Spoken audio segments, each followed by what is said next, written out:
It's penguins galore in the Newshounds World Headquarters this week. It's also apparently happy hour. Here's Louie and Oliver with this week's edition of the Newshounds. Here's the Newshounds, Louie and Oliver, with their World News Roundup. This week on the Newshounds, hats off to Mac the Elephant.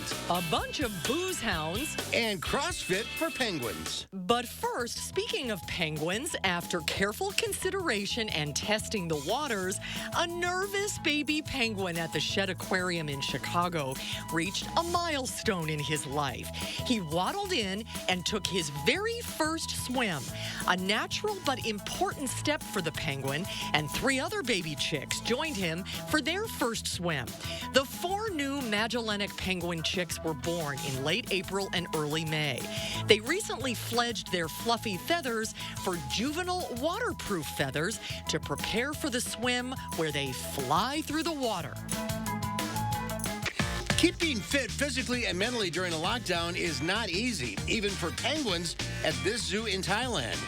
There hasn't been any visitors at the zoo since July 23rd because of a COVID surge, and the birds are used to being watched by the admiring crowds. Zookeepers noticed the penguins seemed a bit confused by the lack of visitors, so they decided to keep the birds to a regular routine.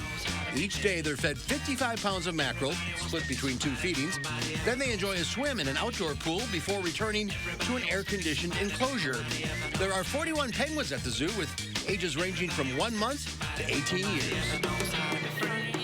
This woman is in shock after Mac the elephant takes her hat right off her head and puts it in his mouth. She was posing next to the pachyderm for a photograph at a safari park in Zimbabwe when she asked